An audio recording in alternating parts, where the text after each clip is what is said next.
Good morning, guys and girls. Welcome back.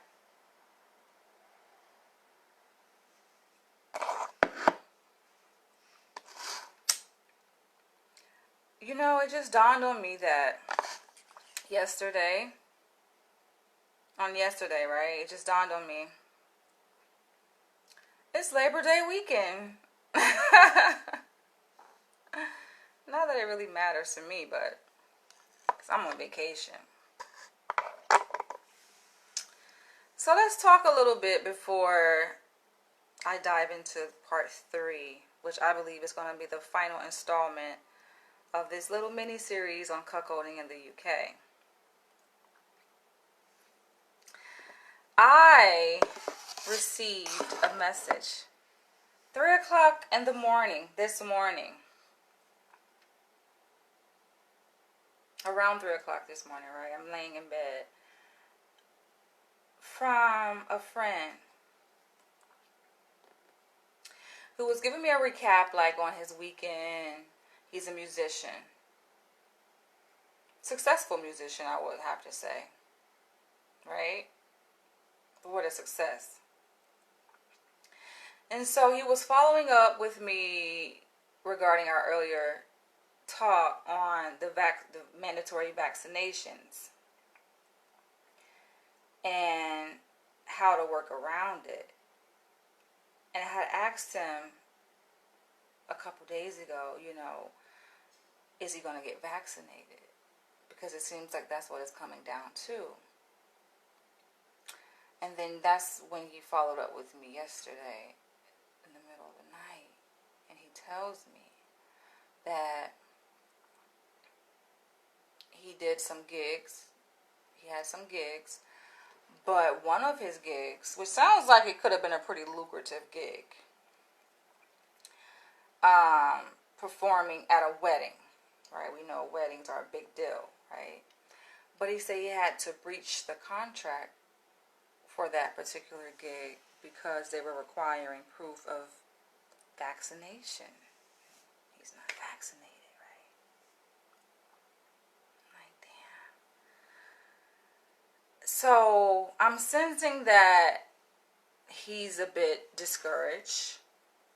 And men, I think, have a hard time just articulating their emotions, right? Like the way they respond to situations when they've been hurt, disappointed, discouraged, it's just different. So he's coming to me in a message last night, 3 o'clock in the morning, saying this. And I can get, right, especially considering the kind of personality he is, right? Has this like obsession with success, popularity, and fame. And I can sense that, it wasn't a good weekend for him, right? And he's like relishing in his prior moments of being successful, right, to validate himself. Because when you hear a person speak, right, I think it's important. Sometimes we pay too much attention to what they're saying as opposed to what's driving what they're saying, right? Reading between the lines. And I'm a person, you guys can see that I'm a person that I like to get like beneath the surface to see why, right? What's driving this? What's underlining words, thoughts, right? And so I can follow his train of thought to see that, his ego was bruised. And he probably felt rejected by having to breach the contract that he had for the gig to perform at a wedding.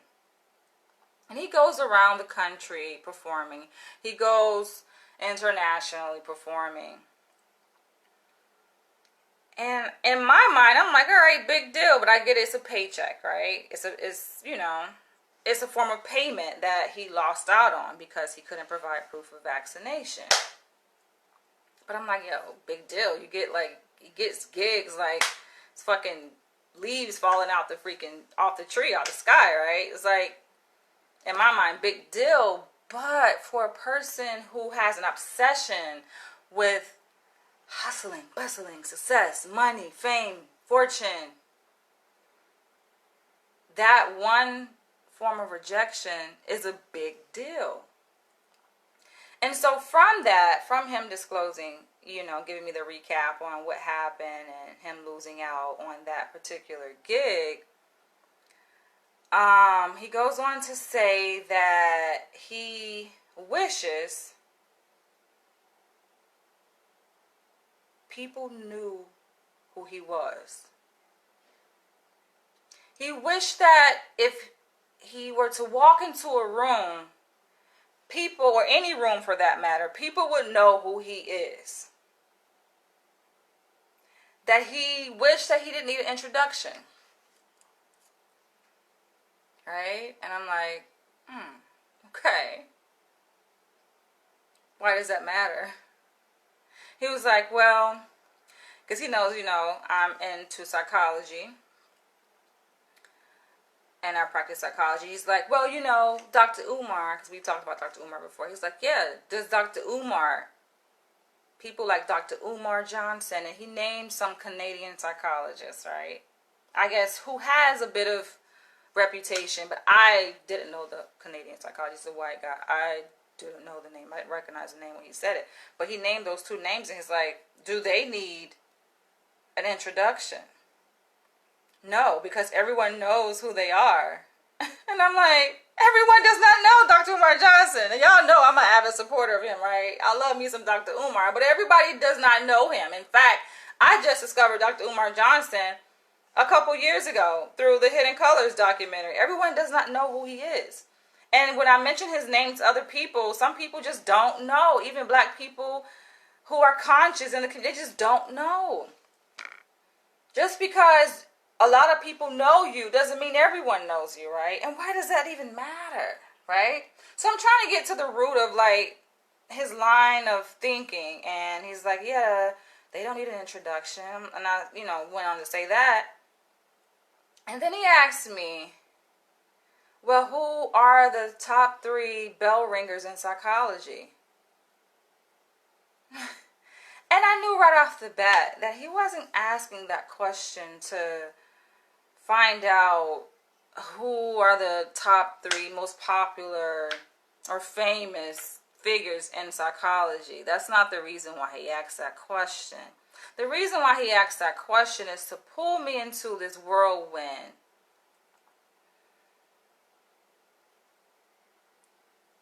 His whirlwind of thought, right? Of really anxiety, right? This pressure to be famous. And I found it funny, like I'm reading the messages, right? And this, like I said, this is like 3 o'clock this morning. That this is on his mind. That's how I know it's an obsession. He's consumed with the idea. I'm like, I wasn't going to answer that question. I really didn't answer the question. But I answered the question in a way that spoke to my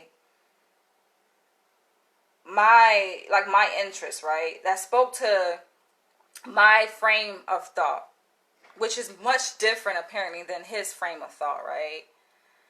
To get him to see that I am not obsessed with popularity, being the most famous, well-known psychologist, right? That doesn't matter to me. And so I answer his question to say, well, psychology, which in fact it is a very diverse field, right? There's a wide range of very prominent and impactful. You don't have to be prominent to be impactful as a psychologist, but there's a varying degree of different types of psychologists. So to ask who are the top 3 bell ringers that are alive in psychology, I just felt like that question doesn't really have substance to it. And I get his line of thinking. That's like asking who are the top 3 MDs. When we know medicine is a very diverse field, right? There's different types of medicine. But what's the point though? Why does that serve you? Knowing that, in which that question really is subjective anyway, but why does that serve you? Because my definition of popularity or success is much different. Like, he's looking at it in terms of who has the most popularity, who's the most known. But what does that matter, being the most known? There are a lot of people that are popular and most known, but that doesn't mean that they're impactful necessarily. Impactful in a way that means something. Especially in my book. We just have two different perspectives, right? Two different things that drive us. And so I took it back to him and I said, you know, you're obsessed with fame and popularity. You have an obsession with fame and popularity. And then he goes to retort in a sarcastic way, oh yeah, when I meet people, I ask them how many Instagram followers they have. And if they have under a certain amount, I don't give them a handshake, I give them a fist bump. But, and we know that humor and sarcasm has an ounce of truth to it, right? And it's sad to see that a lot of people think like that. That's the world that we live in, right? It's about how many views you can get, how many shares you can get, how many likes you can get. Like, to live your life like that, it's not healthy. I've been around people like that. I've lived in Los Angeles. I live in Hollywood, California. I've been surrounded by talent and people who aspire to be famous and world renowned. And I'm just like, it's vanity. It's nothing wrong with wanting to work hard, wanting to be recognized for your work. But some people have an obsession with this idea, this craving to be seen, to be recognized, to be acknowledged. And this is a guy, like the conversation I'm having with this guy is already, I'm like, yo, you are already successful. How much more success do you need? He was like, well, I want to have a international impact. I'm like, you're already international. What's the next level to that, right? Like, your work is already acknowledged and seen by people across the world. And you're respected and, you know, you get a lot of views on your YouTube channel. But I think what it was him feeling rejected as a result of not having his proof of vaccination card. And therefore the gig that he was offered at the wedding, maybe that he had he probably set his mind forth and put a lot of stock in that, right? And performing there, he was canceled. That can damage a person's ego. I thought I lit this. But it's just like, and I told him, I said, you remind me of another friend that I have that I met in LA. He's in the fashion industry. Successful.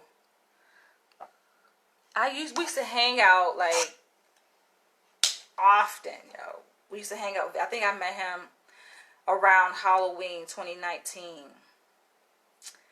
And we would just spend a lot of time together hanging out because, you know, I like to be around artistic energy, right? As an artist myself, free-spirited person myself, right? But then in getting to know him, I saw the same thing in him. It was just like, he has an obsession with hard work and success, so to speak, and getting up to the next level. So much to the point where, like, he doesn't really sleep. And you can see it on his face. You can see it like the bags in his eyes. He wakes up every morning at 5 o'clock in the morning obsessing about how he's going to become this big person as if he's not already known. He's been on the same stage as many popular A-list celebrities. It's like, are you kidding me? What more do you want? But it made me think, right? That exchange that I had last night, it just made me think, like, I felt bad. I felt really bad. I felt bad for him. it's a shame. And me and him, we're going to talk about this, right? And I've already expressed to him, like, how I felt about it. But it's more to be said about this. It's just like, at what point do we accept who we are? At what point do we stop seeking validation from other people? At what point, right? It bothers me because given that I'm an empath, right, and I can sense people's energy, I can pick up on energy. It really bothers me. Like, I can be in the presence, and I've been in the presence of both of these people I'm talking about, right? And just the energy is just not a sense of harmony. Because I'm at harmony, right? And when you have a sense of equilibrium and you're around someone whose equilibrium is a bit off, maybe for good reasons in his mind, right? Because as black men, both of them are black men, by the way. Like, yeah, I know it's a lot of pressure to be great, to perform, to rise above the status quo, to not be a bum. I don't know what it's like to be a black man because I'm not one. But I can only imagine. It's hard life.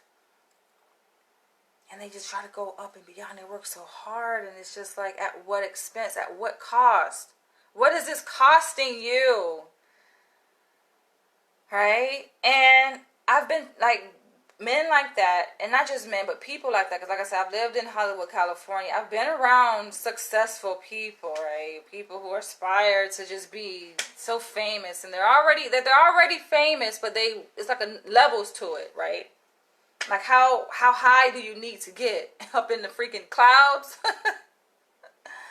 And it's just, it does something to me, like being around people like that. And they're good people, but it's just, they want to suck me into that world, right? Because that's their worldview. That's how they see the world. That's not how I go about navigating this world, though. I'm not obsessed with that. But anyway, let's switch gears. Let's get into the topic of the video. I just had to share that. It was on my heart.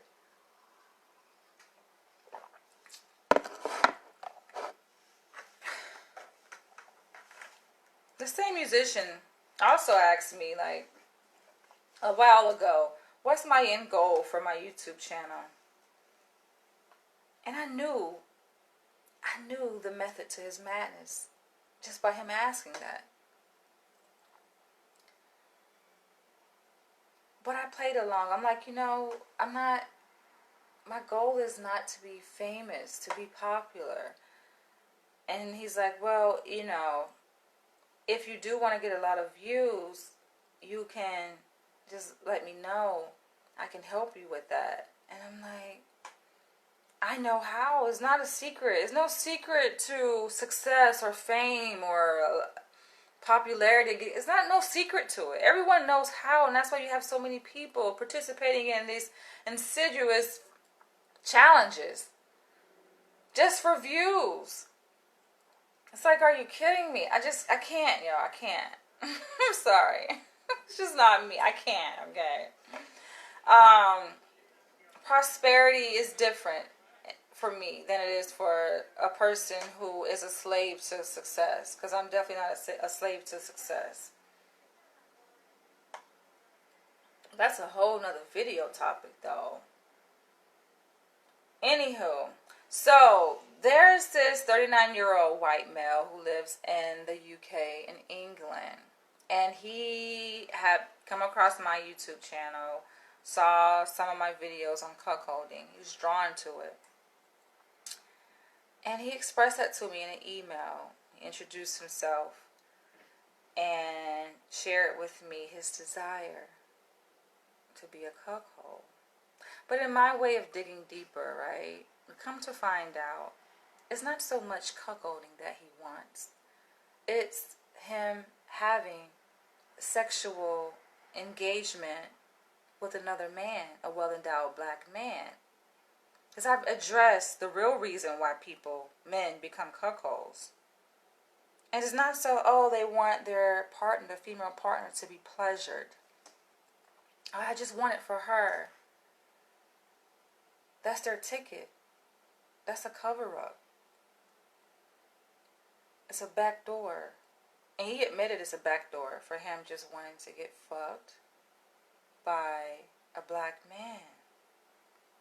And so I responded to his email 2 times, and this is my third, probably my final time. We've been kind of having a back and forth exchange, and he's been very grateful for my interpretation, my analysis, my feedback on what's going on in his scenario with his girlfriend of 10 years. And I'm like, yo, this can be a book. This can easily be a movie, right? I think he should write. I think, honestly, this is just my perspective. And, of course, I'm an advocate for literature, for the artistic expression in the written form. Like, as an author, it makes sense. So I sometimes find myself telling people, you should write a book. You should turn this into a book. He's very insightful, and he has, according to him, a prominent position in society where he lives, right, as an attorney. And so I like to dig deep, right, because you can see what people say, hear what people say, but then you realize that there's more to it than what they're telling you on the surface. So let's just read the email that he sent 17 hours ago, yesterday at 6:07. Today is September 5th, by the way. He says, "Hi Danielle, loving your work. Enjoyed watching your video today, part 2. You are very hypnotizing."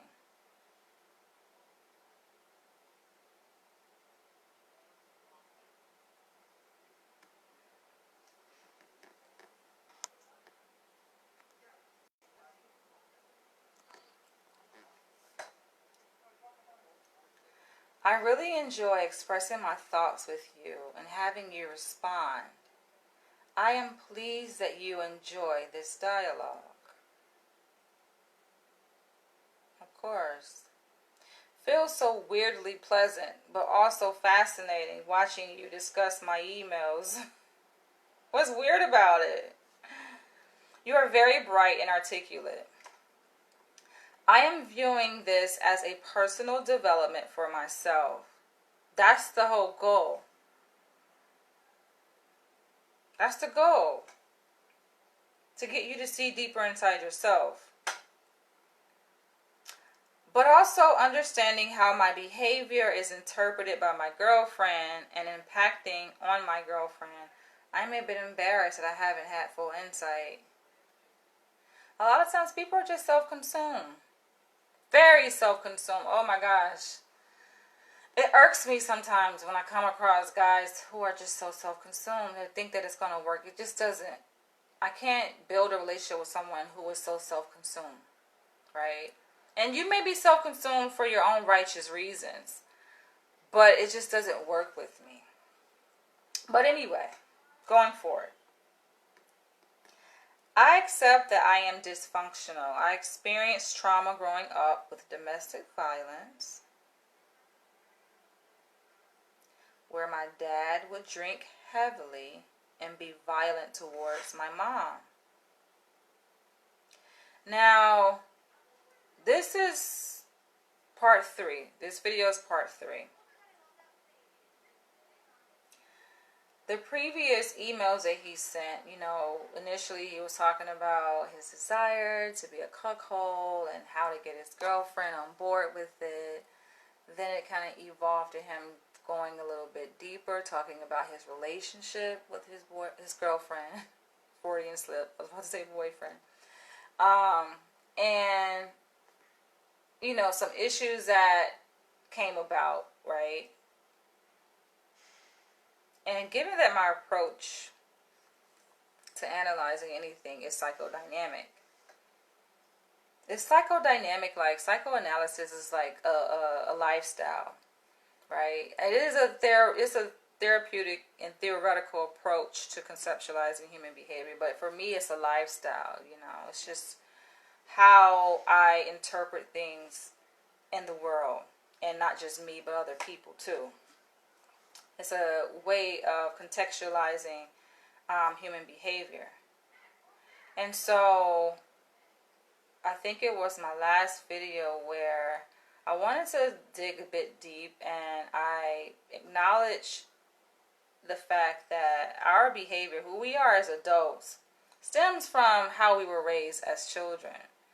And he's trying to get his girlfriend to be more expressive in her emotions and her desires and what she wants, but she's inhibited, right? And so, yes, it does go back to how we were raised. And even his proclivity to wanting to be stimulated by a man, it can come as a result of many factors, right? It's not about labeling, oh, you're gay. I'm not concerned about that. I don't care about labels. I've never really been big on labels. Even within my own profession and diagnosing. It's part of my job. Diagnosing is part of my job, but I don't really care about labels, right? I like to get to the core of the person and who they are. And my belief, this is just my belief, that we are all good-hearted people at our core. And then life happens, right?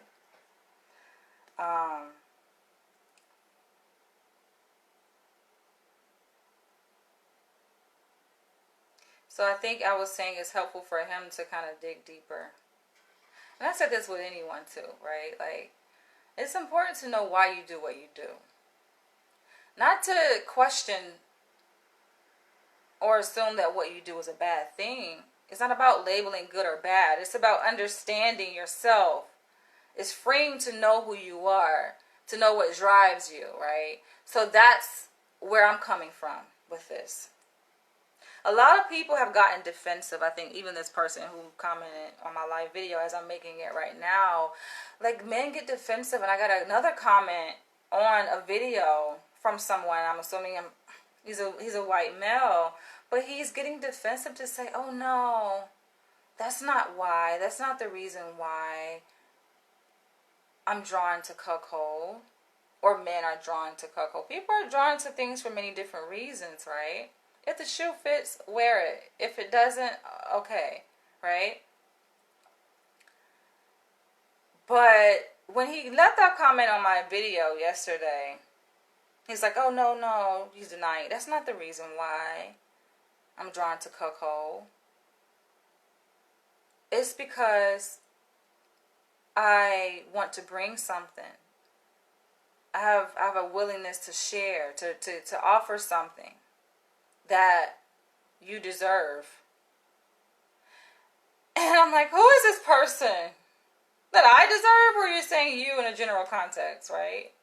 But then I clicked on his comment. I clicked on his profile, right, from the comment, and I saw, because YouTube will let you see, right, other comments this person has left on your YouTube channel, right? Which he's left multiple comments on my YouTube channel, so that gave me a better sense at where he was coming from, reading the other comments. In other comments, he's like, oh, I want to serve you. I want to benefit you. What does you serving me have to do with cuckold? Please explain that if you're watching this. What does that have to do with cuckold? Because oftentimes men try to rationalize and say, oh, well, it's out of service. How is that serving me? You being a cuckold. And I've already made it clear, first of all, I don't have an interest in cuckolding, okay? I talk about different topics that you guys bring to the table that I may have an interest in talking about and exploring further, but it doesn't mean that I myself want to engage in it. And just because I don't want to engage in it doesn't mean that I'm judgmental to it or I have an angst against it. Like, no, it's just I'm not interested in that. I like dominant men, not men who want to be cuckolded and are driven by other subconscious desires to really be fucked by a man, to crave the male energy. That's not my attraction. I've made that clear. But yet these men are like throwing themselves on me, and at the point where it's like becoming offensive and harassment, right? And I've actually blocked some. It's just like, come on, why waste your energy? Why not direct that energy towards a woman who's interested, or a guy who's interested? Or why not just get to the root of it, right? I think it's better just to get to the root. If you want to fuck a man, just go fuck a man. Like, it's your fucking life. You don't have to take a backdoor approach to living out your sexual fantasies. But anyhow,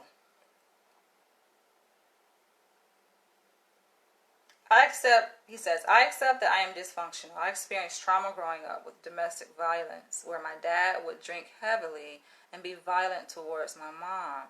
Now, not to undermine the seriousness of it, but it's not really uncommon. This scenario that he's painting with respect to his childhood growing up is seen in many different childhood histories, unfortunately. He says that has impacted on my personality. It was often very scary for me growing up as a child. That sounds like the opening to a book. Chapter 1. That's a great opening line, though. I experienced trauma growing up with domestic violence, where my dad would drink heavily and be violent towards my mom.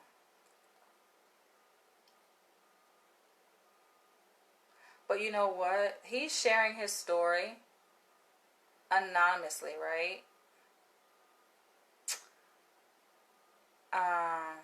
He's not really anonymous, by the way, right? He's like, he wants to maintain anonymity. I can't even say the word, right? But he wants to remain anonymous, right?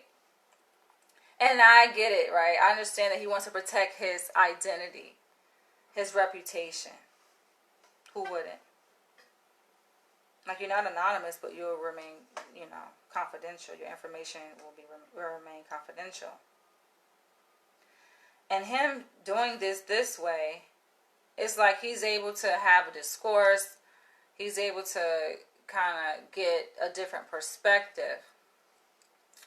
But I know I said that it will be, interesting to see his life on paper, right? Because I'm curious to see more.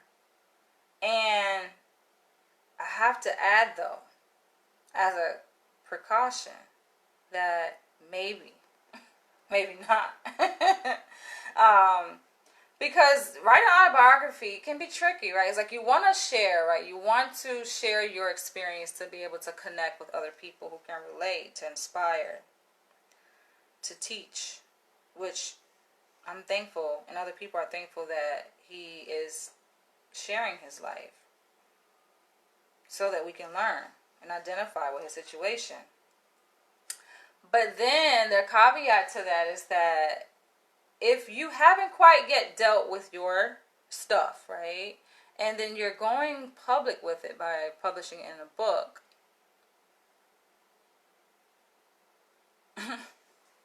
that could be even more traumatizing.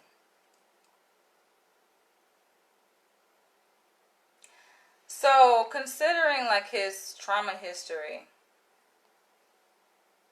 right, growing up in a household where domestic violence was present, and his dad would drink heavily. His mom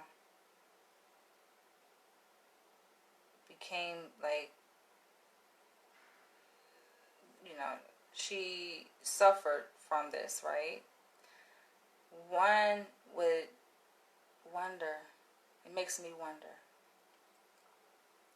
how much attention did he get as a child? How much love, nurturing did he receive from his mother?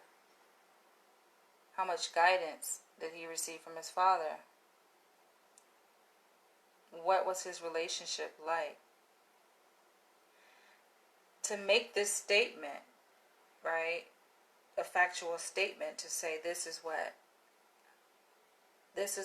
the house environment looked like. kind of sets the stage, right? To be able to see what the dynamic was like between him and his parents growing up.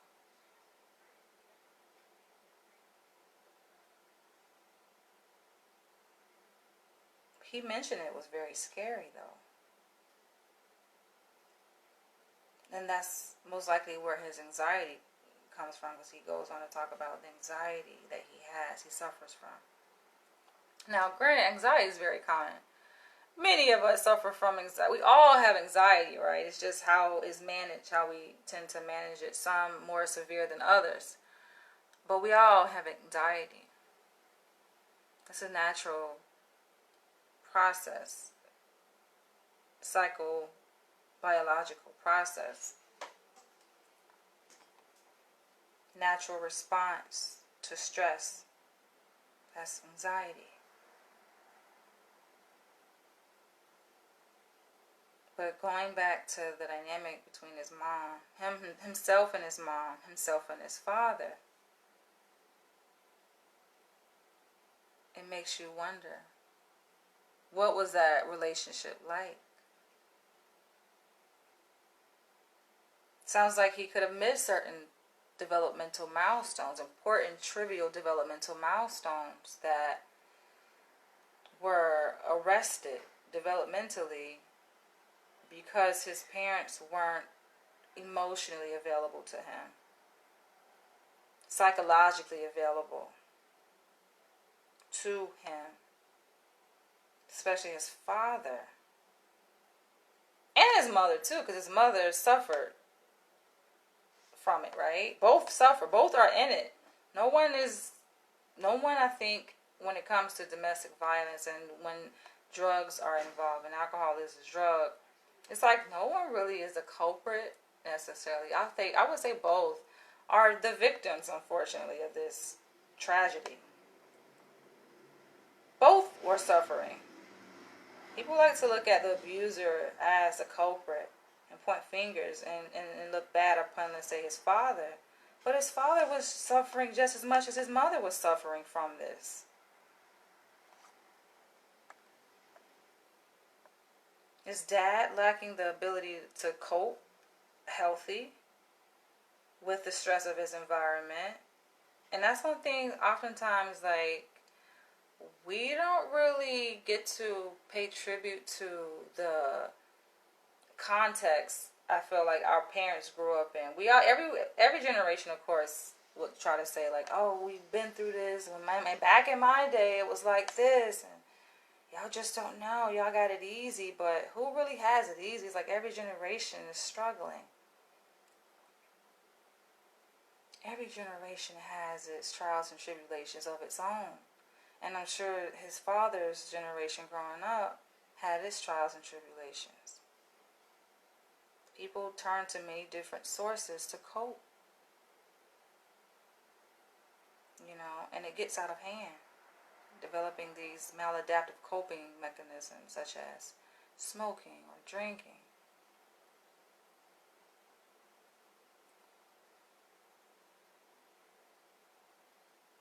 Lashing out at other people. Not really knowing, having the ego strength to properly handle your emotions. I was watching, I know y'all be like, dang, she be going off on so many tangents, but I feel like it's related. So I was watching this video, and I was on the live stream of this woman, which I've mentioned to you guys before. She identifies herself as a goddess,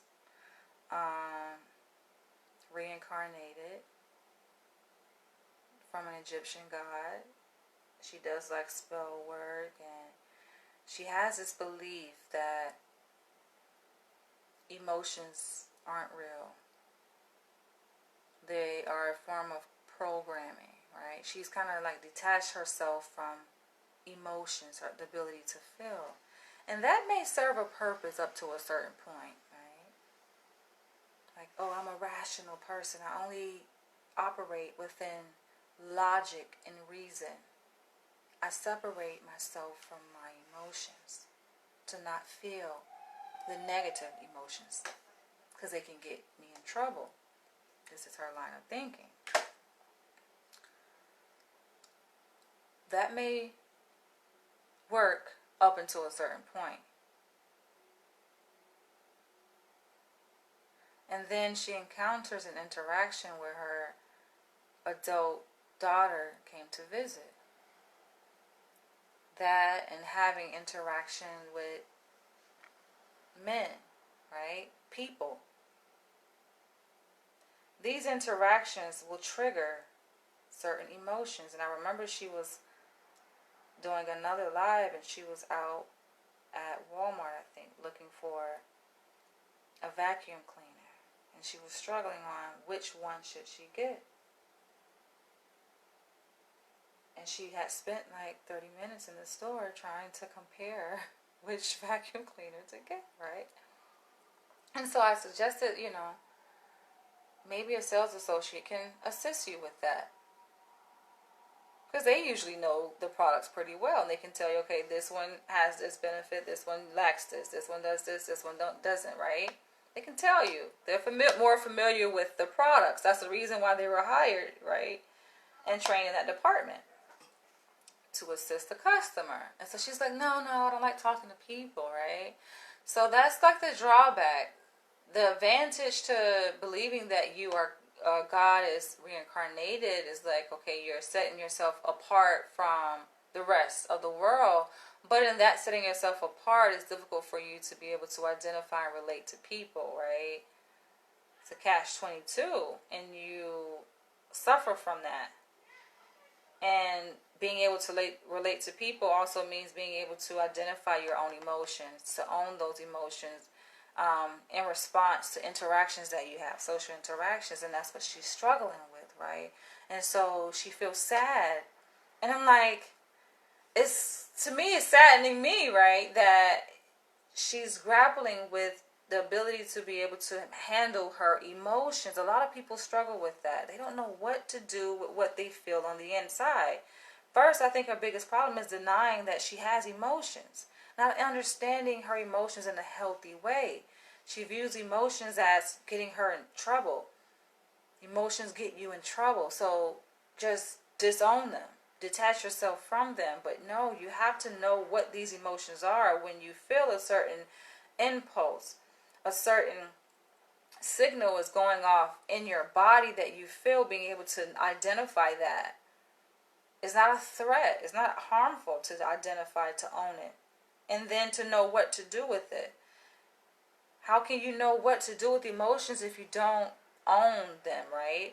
And a lot of times people have been conditioned to believe that they shouldn't own their emotions. They shouldn't identify their emotions. Why even be emotional? Oh, you're being emotional, right? And they don't know how to adapt. They don't know how to cope with the stress of life.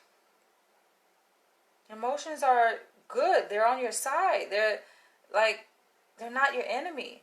Your emotions could be your best friend.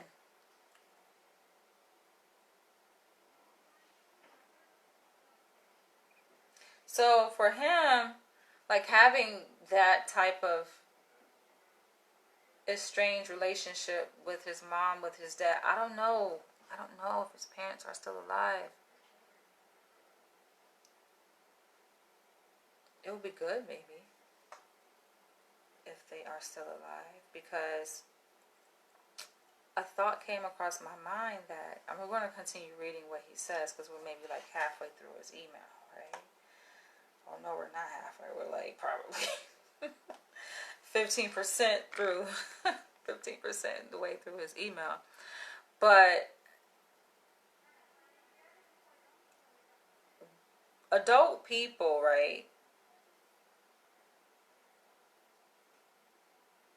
We look at our life, we have issues that we're dealing with in our life, and then we take a look at our childhood and we're like, damn, I went through this as a child, da, da, da.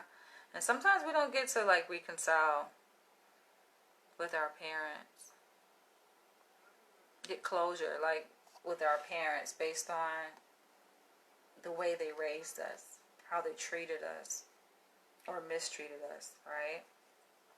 And that shows up in your adult relationships. Inevitably, it shows up in your adult relationships. it will show up in your adult relationships. You can't escape it. How we are raised as children primes us for how we will relate and interact with our world. That's why the first 5 years are so important. So going forward, he says, I have previously employed NLP, which is neuro-linguistic programming techniques. And that approach to treating different issues that people face, like anxiety, depression, trauma, is not really popularized, but according to certain sources, it has been shown to be effective. But I'm not much familiar with that. But I do understand and realize that there's so many different approaches to treatment, right?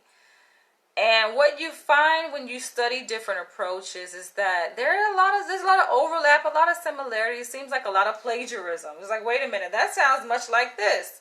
It's just they give it a different name, right? So you'll see like mindful meditation within the NLP approach, right? And it's just like, that's not anything new, but oftentimes, because people look, especially in America, but just I think the world in general, everything is about competitions. It's like so much competitive, right? And that's what I was trying to explain to my musician friend, who I was just telling you guys about at the beginning of this video.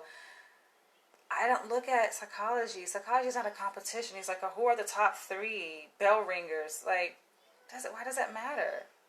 Instead of just asking, like, what psychology or psychologists,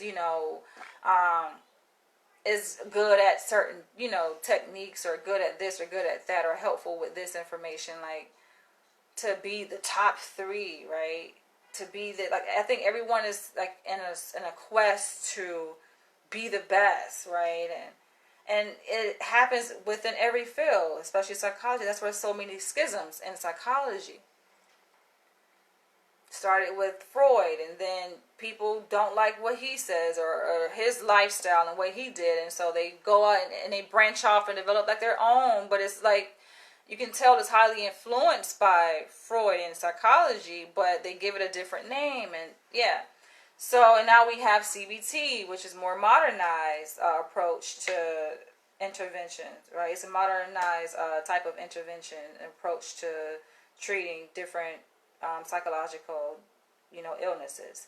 So, yeah, I'm not really, like, I don't get sucked up into that, right? Because I see, like, the bigger picture and being able to see, like, a lot of it is just the same, just by a different name. Just like when you go to the store, especially in America, and you see, like, so many different brands of the same thing. How many different brands of bread do we need, right? But it's the same thing. But anyway, he says, with no medication, just self-help and reading primarily, because I did suggest, as I do a lot of people, like, therapy is a luxury. Being able to meet with a trained professional who's well-versed at what they do, being able to meet with them one-on-one, an individual therapy or a group, because group's going to be highly effective too. There's the component of the group dynamic that is therapeutic in and of itself.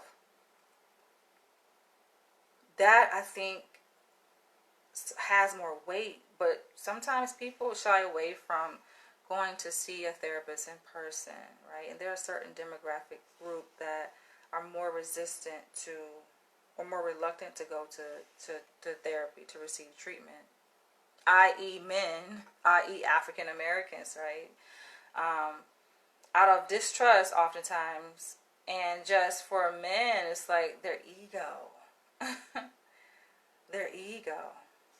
That's why I find it interesting that this guy is having this exchange with me, because a lot of men shy away from receiving female help or guidance, especially when it comes to their own life, right? And even their own health. A lot of men don't even go to the doctor for regular checkups, so that's a different story. But it's kind of related, though. He says, understanding myself and unraveling trauma as an adult from domestic violence has helped. Yeah. Like, self-help books are, yeah, they can be pretty beneficial, right? And you can apply the theoretical concepts and the techniques to your own life. You can learn these things from a book, from a video, many different ways to learn, right? But there's something to be said about that in-person interaction, because the thing about therapy, seeing a therapist in person, that you're not going to get, let's say, through telehealth, right? Or through reading a book, is that in-person interaction, which a lot of people don't understand the value of that. That, and it's research, this is heavily researched, right? This is backed by empirically validated research to say that the biggest component, the biggest, most important factor in determining the effectiveness of treatment, psychotherapy treatment, is the relationship. That relationship that you have. It's through relationships that oftentimes trauma is formed. Anxiety, these psychological illnesses are formed through toxic relationships. And it is through the relationship, that's a mechanism for change, for which you could heal those traumas and learn about yourself. Is through relationship, that interaction. It's a lot that is happening on a subconscious level when you are in front of a person.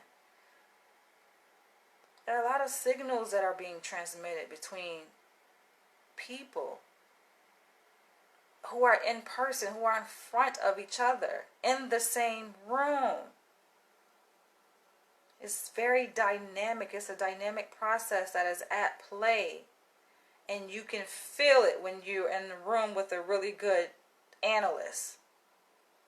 You can feel the metaphysical change, right? And you're like, oh, whoa. You feel it from your head, like down to your fingertips and your toes. You're like, oh my gosh, this transformation is happening. And even the resistance, when people are defensive in therapy, right, and there's resistance, there's pushback.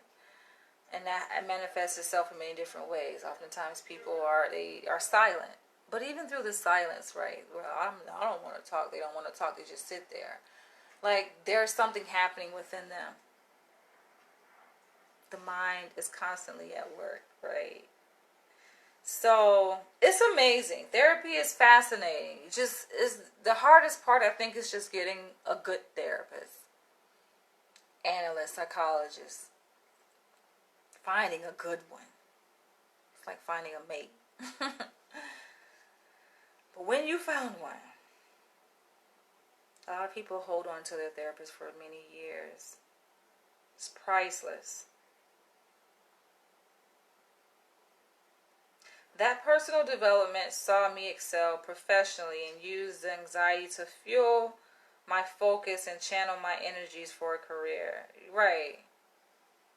You can definitely kind of sublimate those, that energy, that anxiety, into something good. He says, I'm a champagne socialist. And I was like, wait a minute, is that like wine enthusiast? I don't know. No, I had to look it up though. But it's a political term apparently. And it basically means that a person, I think it's left wing. Left wing, correct me if I'm wrong, but left wing is more like a Democrat. Right wing is like Republican. I did mention that, certain things I do out of a political nature, right? Some things that I the way I move, I'm very politically conscious, and oftentimes people think politics is like, oh, are you left wing or right wing? And that's not really what politics is, but I think that's just like the facade of what politics is, right? Like the whole idea of a democracy. I don't want to get too deep, right? Because I can go on a tangent. But I think he mentioned being a champagne socialist, not to just say that he's a liberal, a free thinker, as opposed to being a more conservative. And he's saying that, like, oh, he's like, an elitist. That's at least the definition that I got from researching what a champagne socialist is. Because we were talking about identity and how his desire to be taught by a man, a black man, that's just one aspect of his identity, right? That's just one aspect. Like being a homosexual, whatever you want to call it, free-spirited or a sexually free person, that's just one aspect. And so I think that's the reason why he put this here. He interjected that he is a champagne socialist. But he says, and I don't put massive stock in my job title, but it is work that dominates a lot of my time. It's funny because I was noticing like the differences in how in America compared to other countries, people value and like uphold like their professional identity. In America, it's a big thing. Like that's like first thing a person asks, like, what do you do? Versus like other countries, it's not about what do you do. Like the focus is on something more valuable, more substance than what do you do as a 9 to 5, right? Because we all are kind of slaves to the system when you think about it. And I think we have been fed this illusion that there's a hierarchy, right? And based on the hierarchy is determined by how much money you make and what type of job you have. If the more money you make, the higher on the hierarchy you are. And it's just really it's an illusion. But people buy into it, they feed into it, right? Which gives it power. But I like that he says that, right? Because yes, work is important. That's part of who you are. That's your professional identity, right? We have many different types of identities. That's your professional identity. He says, I work primarily with vulnerable people, which is humbling, and I also recognize my own mortality. Exactly, because we can be here one day and gone the next, right? But I do believe that we are immortal beings in the sense that what keeps us alive, what we see as life,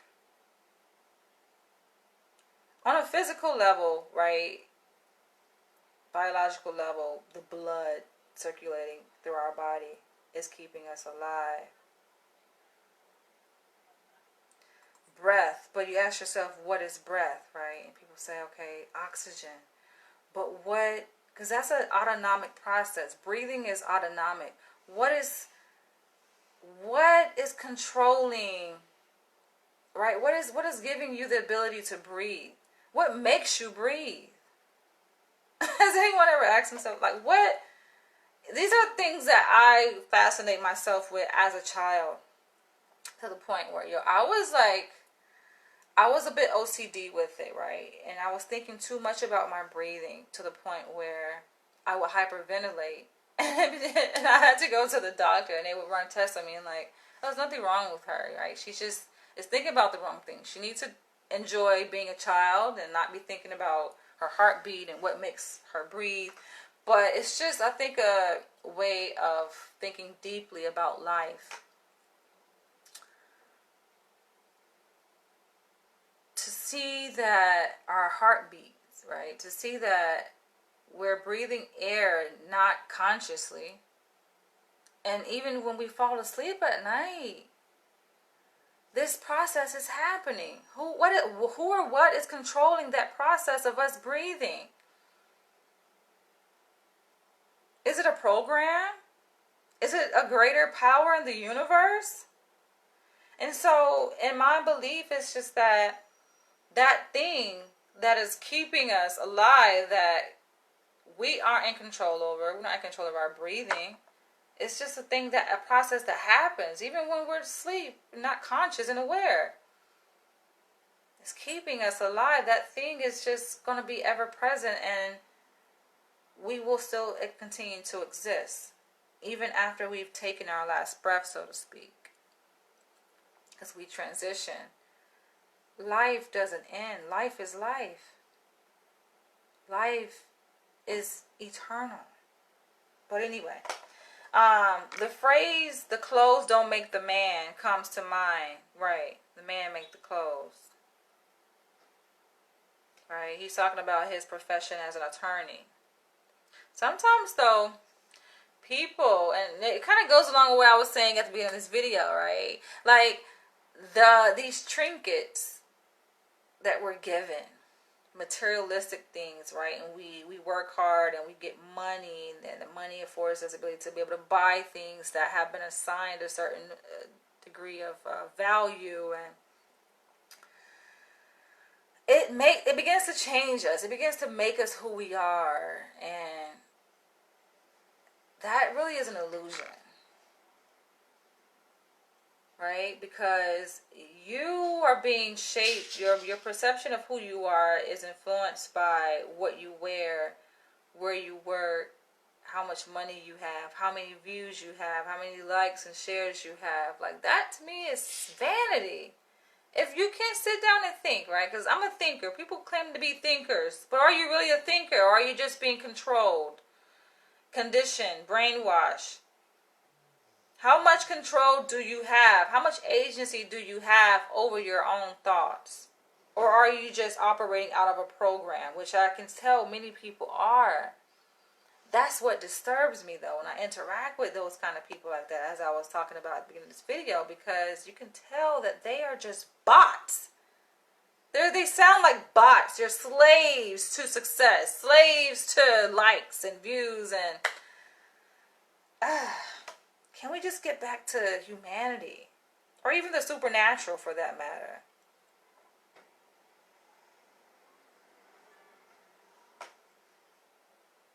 It just makes you want to just look at a person and just hug them and just say, hey, are you there? Are you in there? No, they're not. They're not in there. He says, it's more important to me to be a good person rather than dining out on a job title and being a self-entitled dick.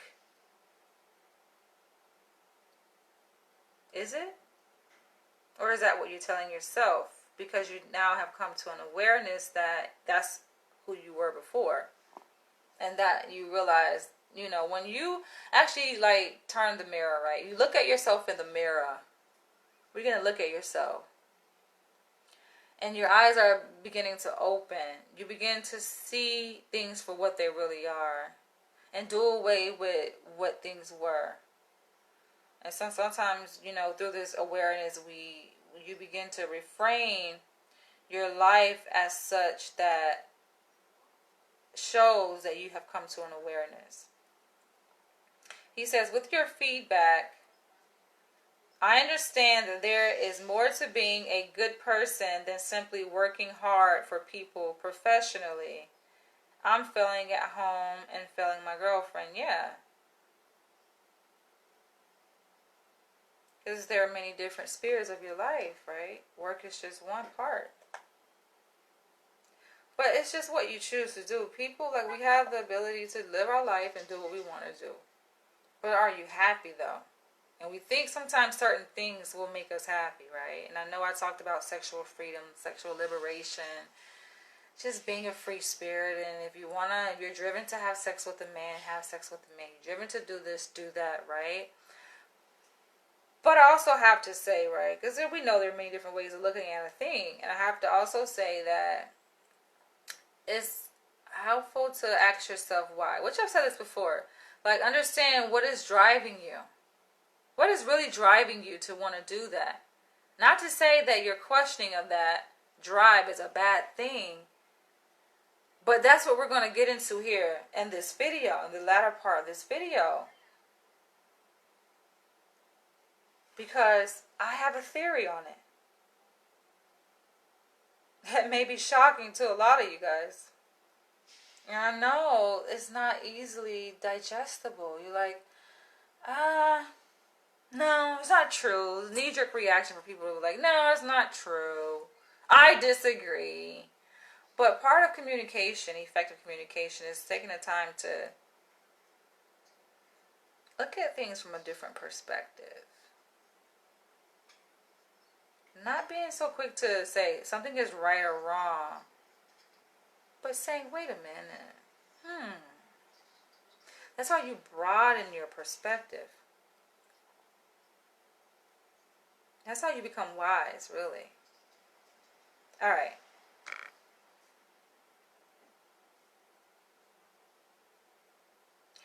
He says, some of my previous comments to you require clarification.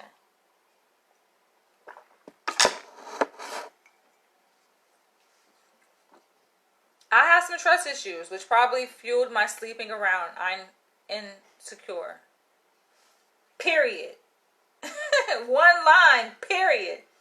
Now, I could flip the camera around and show you guys like the structure of this, right? But I'm just going to talk about the structure of his email, because it is a series of paragraphs, right? And I noticed that. But this line is in an island of itself. It's not attached to any other sentences. That line I just read where he says, I have some trust issues, which probably fueled my sleeping around. I'm insecure. And he just leaves it at that. And I'm just like, say more. Right? But I get it though. Now let's talk about that for a little bit. Because I think that's kind of touchy for him. It's like, I like that he's transparent. I like that he's bold, that he's courageous, that like he's willing to take a chance. It's like, all right, I'll put this out there, but I'm not going to say too much. I'll, slide it in there, but all right, I'll let you do what you do with it kind of thing. That's like his approach. I kind of like that, right? And so here's what I would do with that statement. First, I have a question. Which, I think I get it, right? He says the trust issues. He has some trust issues. But of course I got a question, right? Your trust issues leads you to sleep around, to cheat, whatever. Step outside of your relationship. Your partner didn't know, but she found out. You say that you got caught, which means that implies that you did something wrong. He said that in a previous email. And so now in this email, he's explaining himself. He's trying to set the context for, okay, why was he having all these flings with different women while in a relationship, a committed relationship to his partner, that he wants to figure out how to engage in a cuckold lifestyle, which is really not about cuckold, as we said. It's really about him wanting to get fucked by a man. Sounds very convoluted, right? That's why I say this could make a really good fictional story. Who knows? It just might be. This could all be made up, right? But for him to kind of explain away his behavior, his sexual promiscuity, his sleeping around, to attribute it to his trust issues. Now, you guys who are watching this, make it make sense. It's a way you can make anything make sense, right? To connect the dots. Because there are some missing pieces here. But how are trust issues related to sleeping around?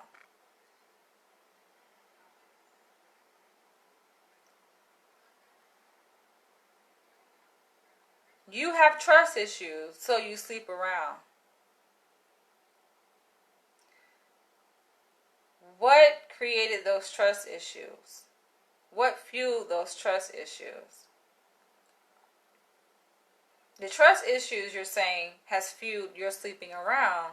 What fueled the trust issues? Where did they come from? Now, given he talks about the trust issues after the paragraph where he talks about, it's funny his line of thinking, right? His process where he talks about the abuse in his household growing up. And then he talks about how he's dealt with the abuse and some kind of stroking his own ego with being a champagne socialist.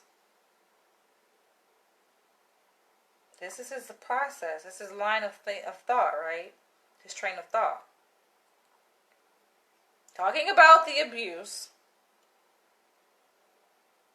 that he witnessed as a child, his father drinking heavily and beating his mom.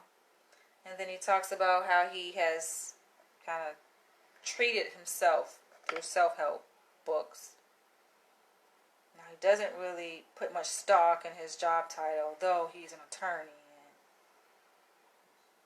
and identifies himself as a champagne socialist, right? Kind of like this elite title, which kind of is a contradiction in a way you think about it. It's like, I'm not the one to toot my own horn and boast about my title, but yet, meanwhile, here's another title that, I can toot my horn about because this is what I identify myself as. It's just like, he is, which life is full with, contradictions, but I had to just point that out there. And so after he has stroked his ego, after being vulnerable, talking about his childhood, he strokes his own ego with talking about the titles and all that good stuff. And then he says he has trust issues, right? So it's like, if you really pay attention, this email, and that's consistent with like his previous emails, he kind of goes from like stroking his ego because he feels vulnerable, right, to taking a risk with vulnerability, to stroking his ego. Like he knows how to like comfort himself, which he probably learned at a very early age, especially in the type of home he grew up in. He had to kind of tend to himself, nurture himself. You can tell children who have witnessed and suffered abuse in many different ways, through their attachment style to their parental figures, and when they become adults, their attachment style, how they relate to other adults, and also the way they cope, when they are under distress, when they feel anxiety, right? Because anxiety is in all of us, but it's a matter of how do you respond to anxiety when it comes up, when you feel it in your body, and it seems like he's pretty good at, self-soothing. Which also led me to wonder, I haven't asked a question, but it did lead me to wonder, when you said your father took to alcohol, I'm just curious. I'm not here to judge, but, this is for your own self-reflection. I think this might be my last video. Do you drink? How do you cope with stress?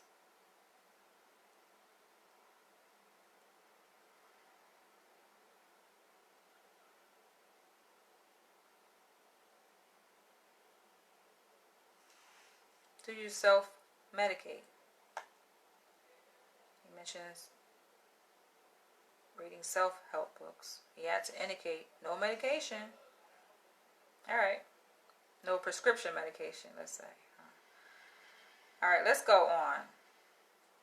This is just a thought, okay? This is just a question. You don't have to answer it back to me, but you can answer it to yourself.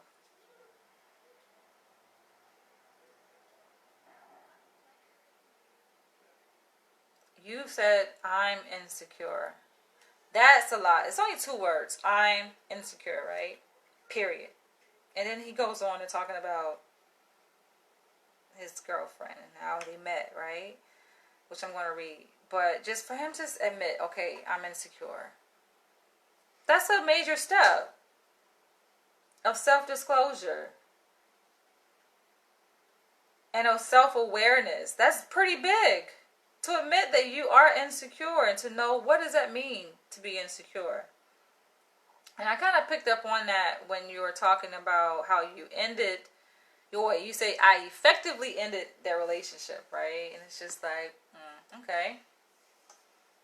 But then you say you immediately reconciled. And then, I think you talk about it here, like the reason for your immediate reconciliation with your girlfriend after effectively ending their relationship. That sounds very unstable. That just, like, goddamn, what the hell? Like, I'm just thinking, like, if I was her, right? You gotta take yourself outside of your shoes and put yourself in the recipient's shoes, and you're just like, if you were in that, right? It's just like, it can be confusing, but yeah, it's like it shows instability.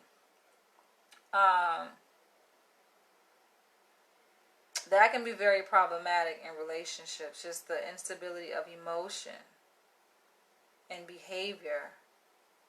It can be confusing. And I know we talked about her culture being kind of conducive to her repressing her own emotions, her own thoughts, not being, expressive and how she's feeling. But that also can be reinforced by how you relate to her, which obviously stems from the way you were raised growing up and the type of context in which you grew up in, right? It makes her not, like we talked about, okay, proposing this idea to her, having an open conversation with your sexual desires with her, and how she kind of dismissed it. It's just like, did she dismiss it because she's not open to it? Did she dismiss it because sometimes people don't know how to relate to a person who has filled with so much emotional instability?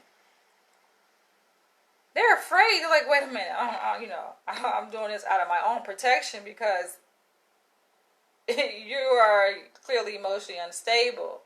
So it's safer just not to say anything. And she's perfected that pretty well, given, her culture she grew up in. You say she's from Hong Kong. It's easier just, I'm not saying nothing, or just to be very agreeable.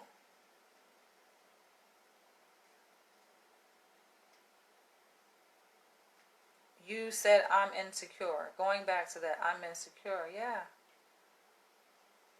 You grew up in a very insecure environment. A lot of instability. So that's going to manifest itself in your relationship. So when I asked the question as to what fueled your trust issues, it's kind of like self-explanatory, rhetorical, but it's just for your own self-reflection. Because it's kind of clear what fuels your trust issues. Is it really trust issues? Trust issues that you've manifested with your own thought process, but it's really stemming from your own instability. You have issues trusting yourself. A lot of times people say, I got trust issues, I don't trust nobody. You don't trust yourself in that situation because you are emotionally unstable. All right, let's go on. Let's continue. And this is out of love. He says he wants to remain anonymous. Of course, you're going to remain confidential, but you can't remain anonymous because I know who you are. And, from your PS, I'm not going to read this PS, right? We haven't gotten down to the end of the email. We're like halfway through his email, right? But he has a PS in this email, and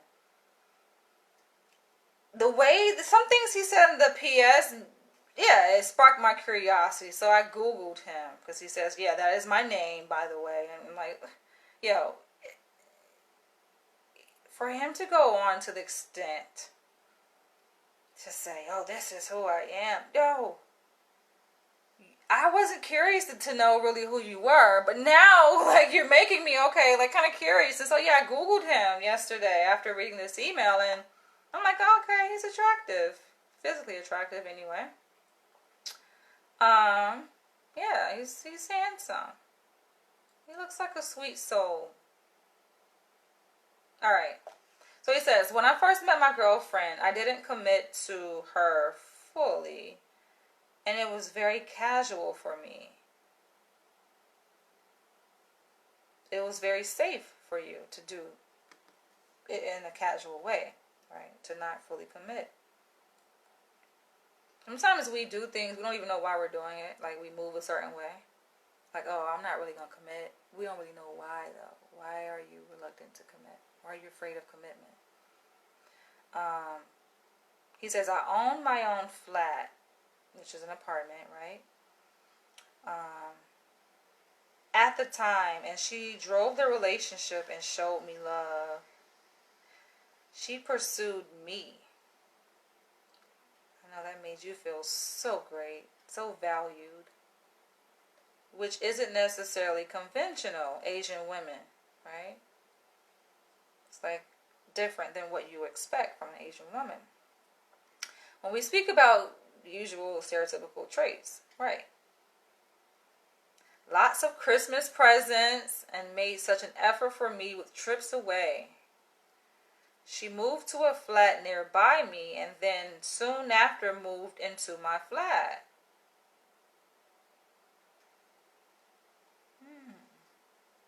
We have since moved to a house. It felt nice to have someone mother me and make a fuss of me. I don't know what you mean by make a fuss. I don't get that phrase.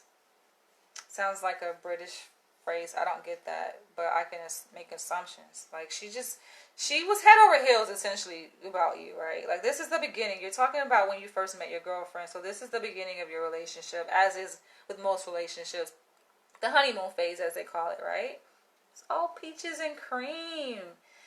And the universe brought you guys together. I want to say how. And I know I asked this question. I posed a question like repeatedly to you, right? And I asked you, why do you like her? What brought y'all together? Why are you attracted to her? Because, from early emails, it kind of read as though, okay, you're just with a woman just for the sake of to say you have a woman, but you really want to be with a man. That's of your choosing, though, right? No judgment. But to make sense of it, right? I kept asking you that. And I know that you're very smart, right? So I think you already know this. But of course, with you asking for my feedback, I'm going to give you my feedback on what I sense, what brought you and your girlfriend together. What makes you two compatible? Do you know what makes you compatible? Because I can sense what makes you two compatible. So, you say you went with the flow. You like that dynamic in the beginning of how it was, right? And it's like she showed her love towards you first because you made her. Because you wasn't going to show your love to her first. You weren't going to be vulnerable in that sense. So, you allow her to be the vulnerable one, to express her love, desire to be with you. Because you already said you're insecure. So it makes sense. I get it, because I'm the same way.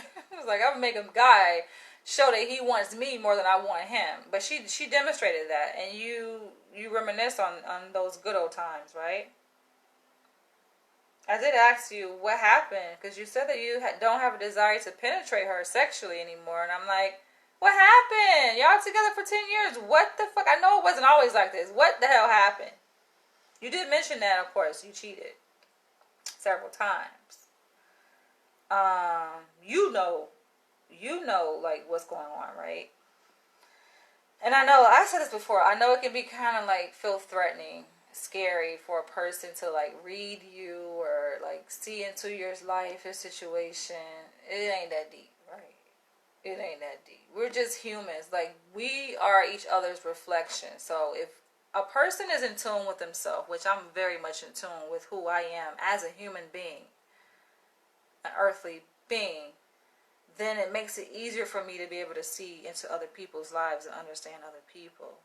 We all have that ability. Some of us just aren't that much in tune with who we are at our core. Like, get in tune. It's a wonderful thing, as you can relate to other people better. It's nothing to be afraid of, because we're all the same, right? We are a reflection of each other. You are me, I am you. All right.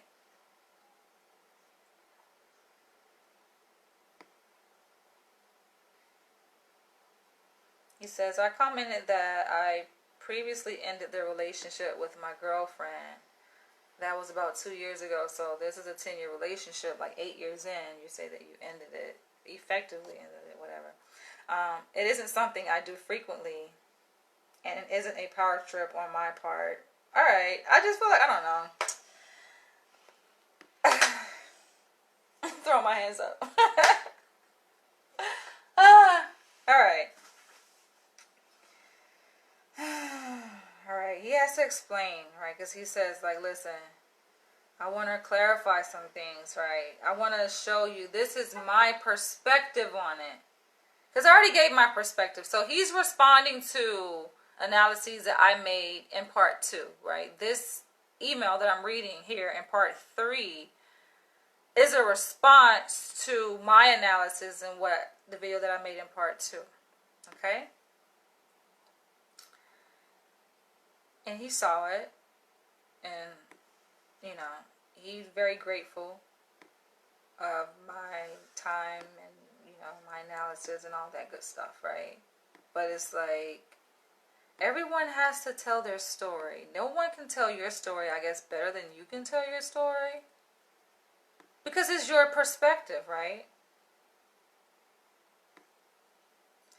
A person's perspective isn't right or wrong.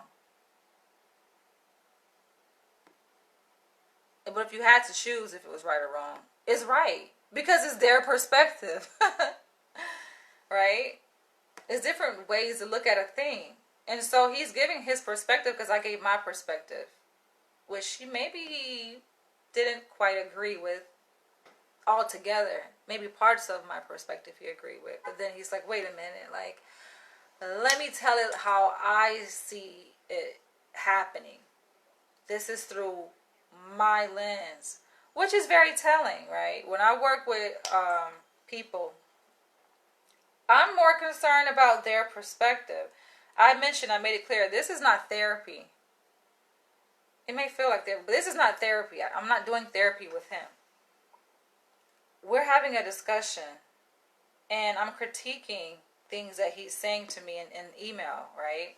Through a certain theoretical lens, which is for me a way of life.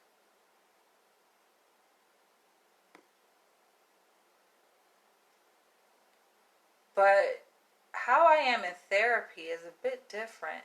In therapy sessions with clients, I'm not doing this much talking. I give clients a complete floor, and I'm taking in so much information because it's interesting. It's very fascinating to see how people tell their story. There's no right or wrong. It's right because that's their perspective. But you get to see their perspective and how they tell their stories. So much information there in how a person chooses to present themselves to you. And as much as they try to present it in a nice, well-rounded package, you can see the dents, right? You can see the dents. You can see, like, all right, let's go.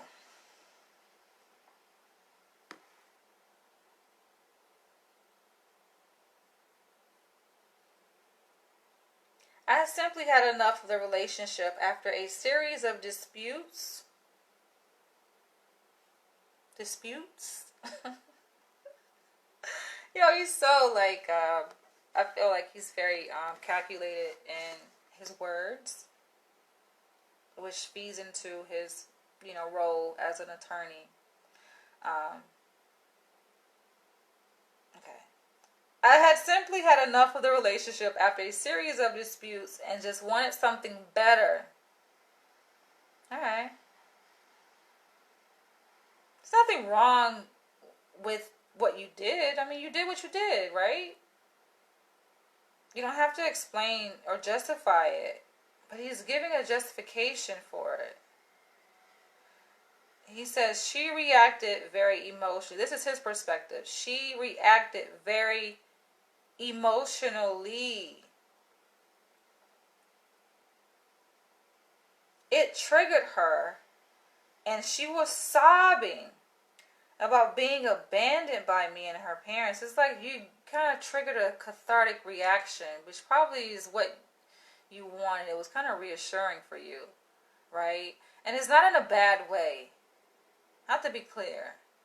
Because if she's a person that is usually emotionally detached or restrained in her emotional expression or availability to you, what better way? Like, you know, it makes sense that you would concoct this, and not this, just this, but many different like scenarios, right?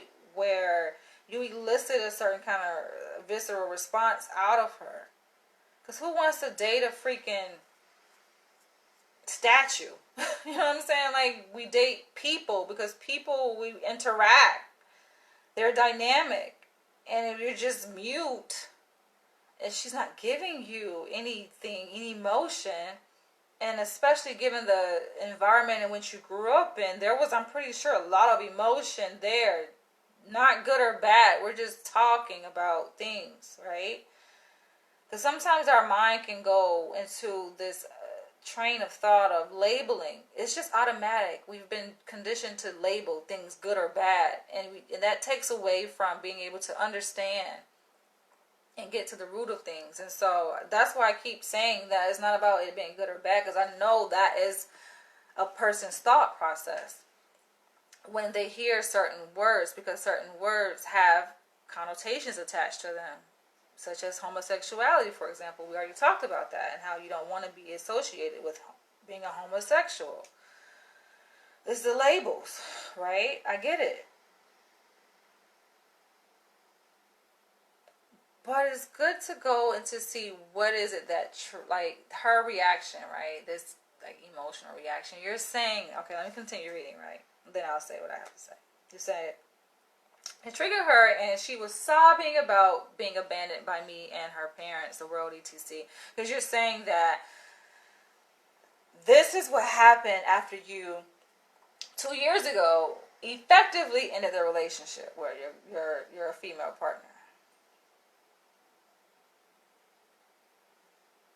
And then she had this reaction. Sobbing, crying, pleading for your acceptance. Because she also has a history, you said, of being abandoned by her parents. Feeling abandoned by her parents.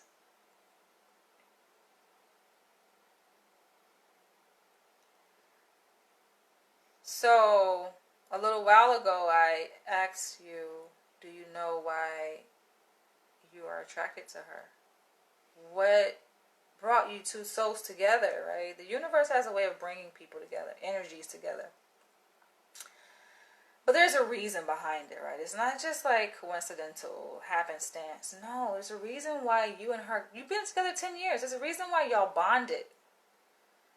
And sometimes we're not aware of it consciously, but on a subconscious level, there is energy being transmitted.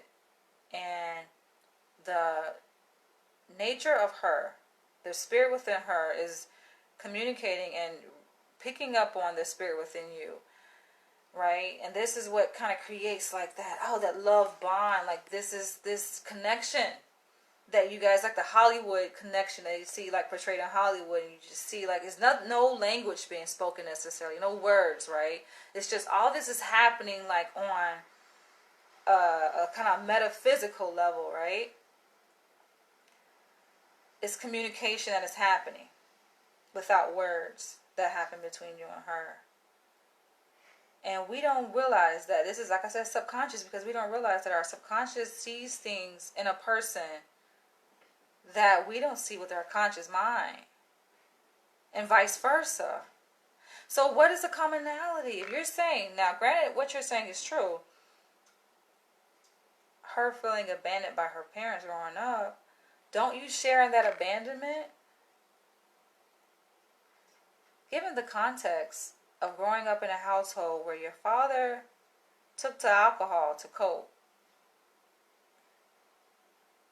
and beat your mother, You were not seen. You were not seen by your mother and father.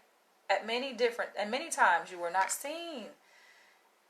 And though you can physically live with both parents in a two-parent household, you can still experience abandonment.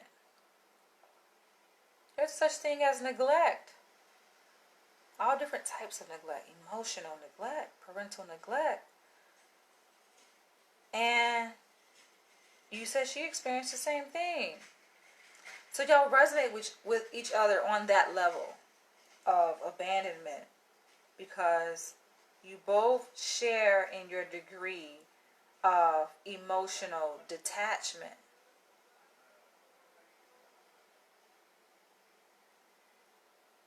From your parents. And this is highly researched, right? In the world of family psychotherapy. That we tend to attract, and you just have to look at this. You look at this through a genogram, right? Where you diagram your family tree.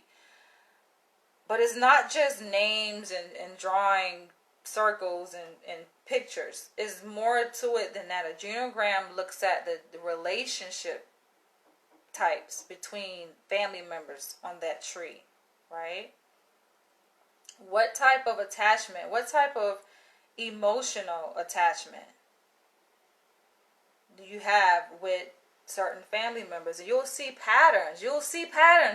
Patterns is very telling. You got to take the time to do a genogram. And a therapist will help you with that, right? That's what I'm saying. Therapy is more than just, sometimes people think that therapy, someone said to me, oh, your job is easy because you just listen to people talk about their emotions. It's like, all right, that can be part of it, but it's more involved than that.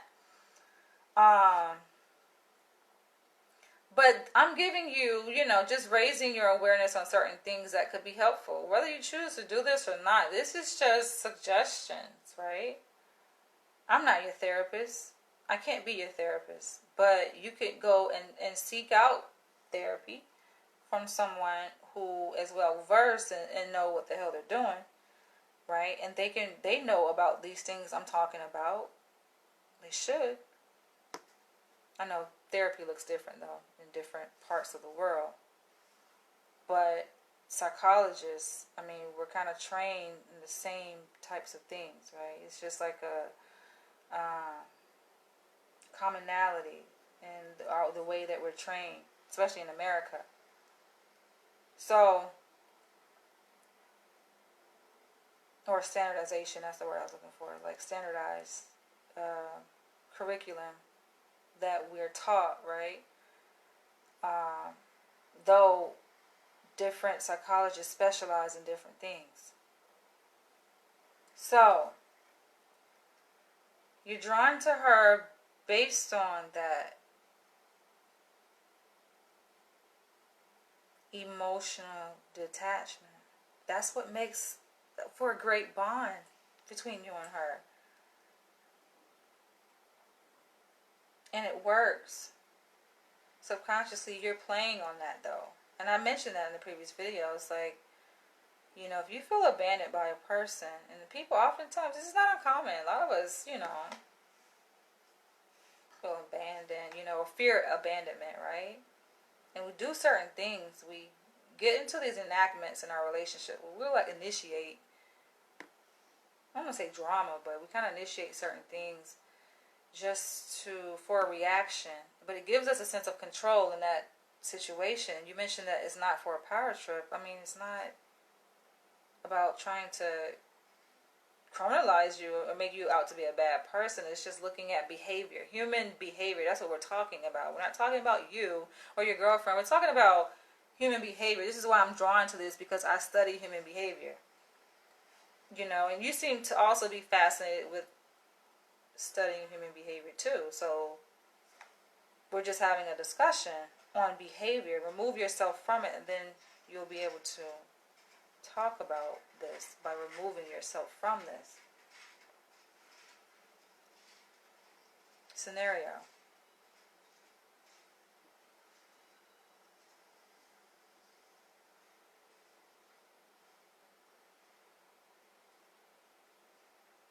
You say her parents live about 10 minutes away, but she wasn't really loved growing up, and she struggles with this.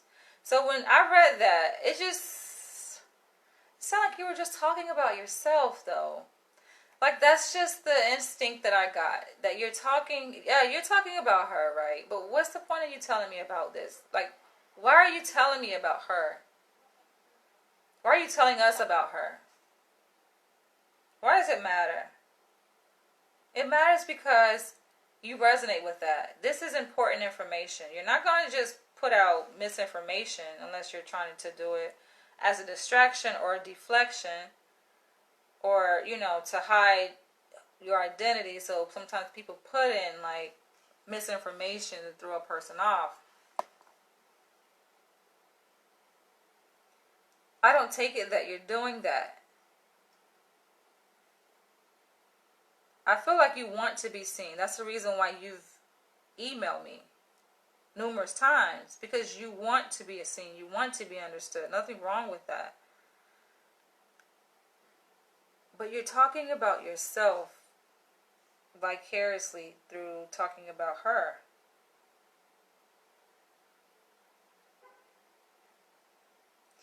She wasn't really loved growing up, and she struggles with this.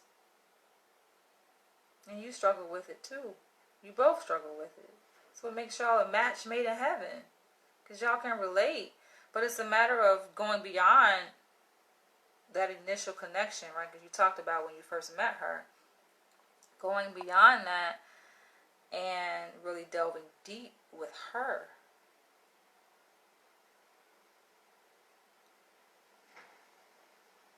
Through all of this. Because there's love there. There's a propensity for the love to grow even deeper. If you guys can really understand who you are on the inside and what drives you to do certain things, to be in control of yourself first and foremost, before trying to manipulate your partner. You say, I just had the sense that I wanted to immediately hug my girlfriend and take away her distress. Of course, because, I mean, it makes sense. She's like, you trigger this visceral reaction to get her to emotionally express herself, to emotionally connect with you. And it worked. And now you're rewarding her. You're reinforcing it. And for you to say this only happened one time, like, it makes me question this. It seems like a pattern of behavior. Maybe not this exact play out of it, right? But it can manifest itself in many different ways. And you're hugging her is like a reinforcement of like, all right, good job. Good job. She gave you like a gift that maybe perhaps you felt she's withheld from you. It's a way that you can connect with a person on that level, and you guys connected effectively. But it's like you even mentioned this. You said, you know, you know that you admit your relationship is dysfunctional, right? So it sounds like, okay, yes, it served the purpose of, you know, building that, strengthening a connection between you guys when you felt a sense of abandonment, insecurity, that you probably weren't triggered by her being so silent, because it's just like, people have issues with that, right? People who grew up in like kind of volatile environments, right? And they're used to like yelling and screaming and fighting. That's like kind of how they have encoded what love looks like and feels like, right? And then you are attracted to a person and they're complete opposite. It can be confusing. It's like, what the fuck? Why aren't you yelling at me? Why aren't you, you know? And you're attracted to her for many different reasons that also are consistent with how you were treated, being abandoned, feeling abandoned growing up. But anyway, I just had the sense that I wanted to immediately hug my girlfriend and take away her distress. I didn't do it sadistically and took no pleasure from how upset she was, and so that led me to reconcile.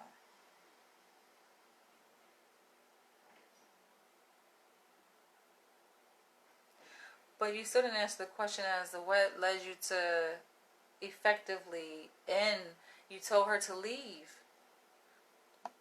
Why? You said from a series of disputes. But there is always an alternative to ending a relationship. And you know the alternative that could have taken place to ending a relationship. So why not just go there first? Why did it have to go and result in this whole freaking volcano of emotion? Just to reconcile? Did you really reconcile? No, the problems are still there.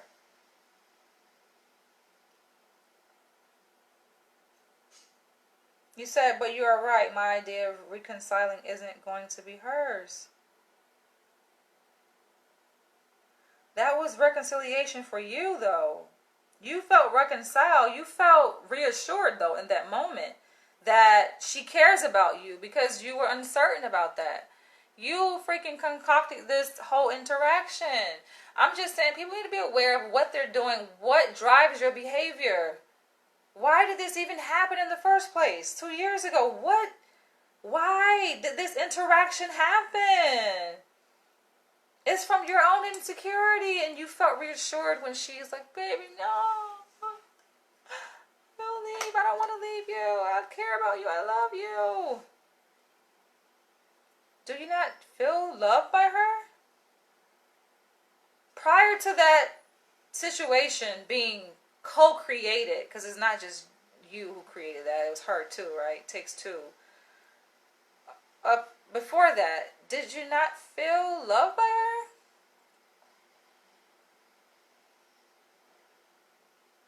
Will you ever feel loved by her? Because you seem to be craving, this endless craving, a void, right? You have a void. And it's clear where the void comes from.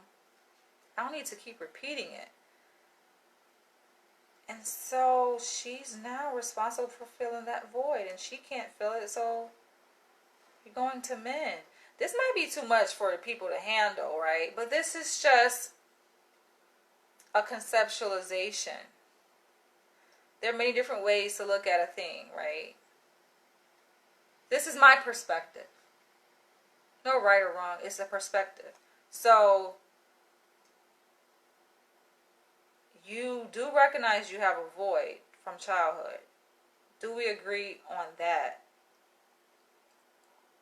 And you're trying to have this void filled. You're expecting. We do this all the time. People do this. We expect our adult partners to fill unmet needs. Because this all started with unmet sexual needs. Unmet needs will manifest themselves in many different ways, often sexually. The sexual energy is spiritual. It's not nasty, disgusting. No, it's telling about ourselves, who we are on a spiritual level. And oftentimes we seek to fill unmet needs from our early childhood, our upbringing, through sex.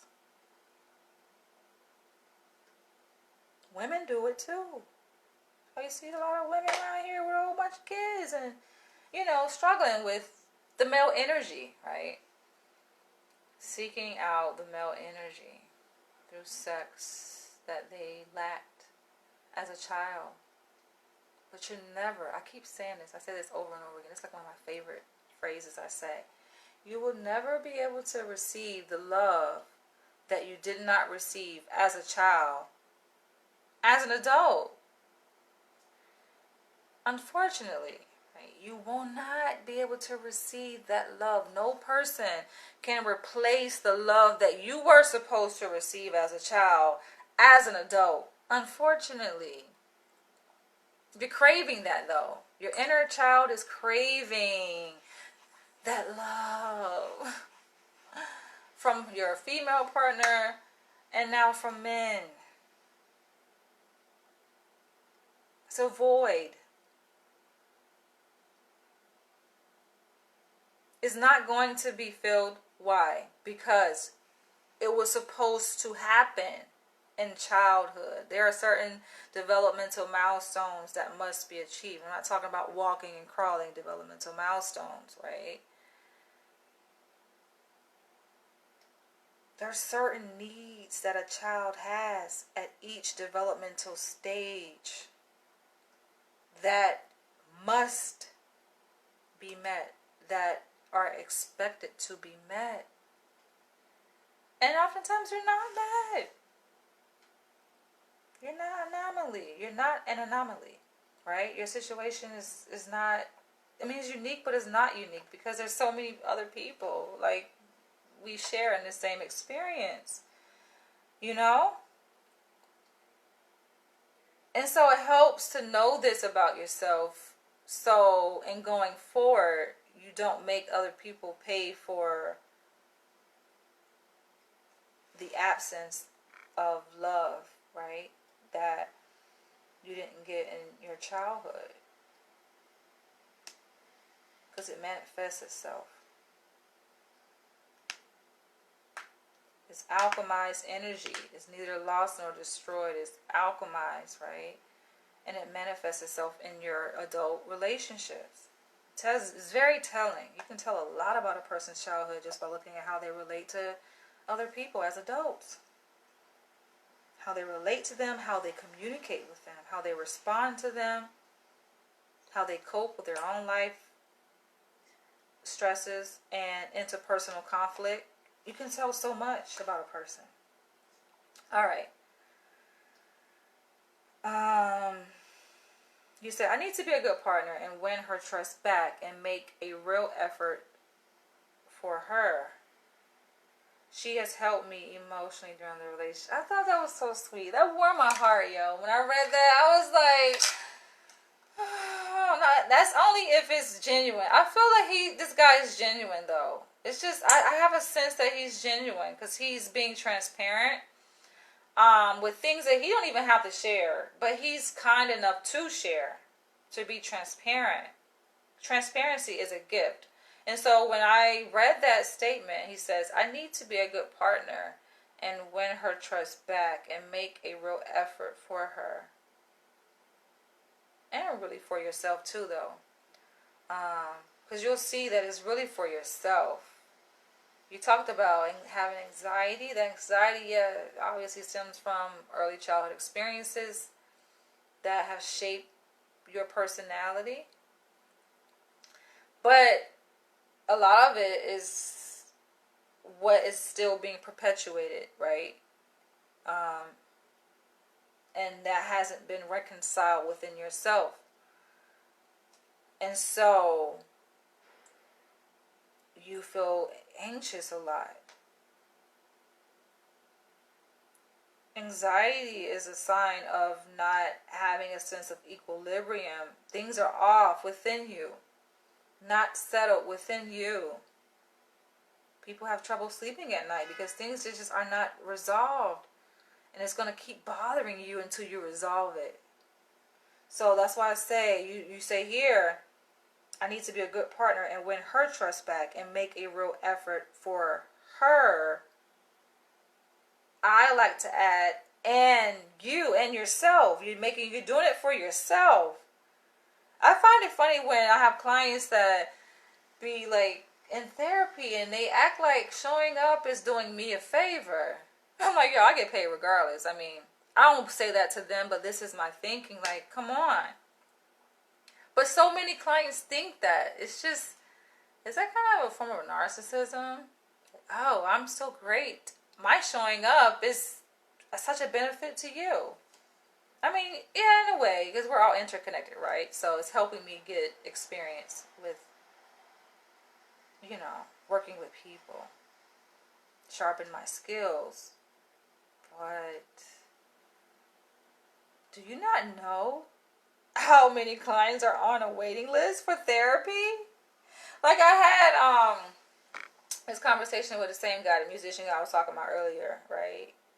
And he's like, he asked me like days ago, oh, how are you going to sell therapy to people? He's curious about my marketing approach, because he asked me, was I going to work for like a company, an agency, or am I going to go into private practice? I'm like, private practice. And a lot of people sometimes are a bit, they have doubts, right, about a person's ability to maintain a private practice, only because oftentimes people that have doubts about another person, they're just projecting, that they doubt themselves, right? And he even said, he's like, well, I wouldn't see how, if I were in your shoes, how I would be able to sell that type of therapy. We're talking about a niche that I'm interested in, right? And I'm just like, first of all, you don't sell therapy. There's no need to sell therapy. He's looking at it from the traditional sense of being, a business owner. You can't approach everything from that perspective, though. And I'm a business person. I'm a business-minded person, but you have to look at it from a different perspective. I'm like, you're a musician, right? And even with music, it's a different perspective when it comes to packaging it and selling it like, it's a product, right? Therapy is a service. You don't look at it the same way. But he was approaching it that way, and I was getting a bit annoyed, right? I'm like, you don't sell. But I had to, put my feelings aside to let him know, to break it down, because people just don't understand. Like, you don't sell therapy to anyone. So I had to reframe it in a way that he could understand. To understand, first of all, what is therapy? It's not something to be sold. It's a service that people utilize for the betterment of their own life. But everything has become monetized and capitalized. We live in that world.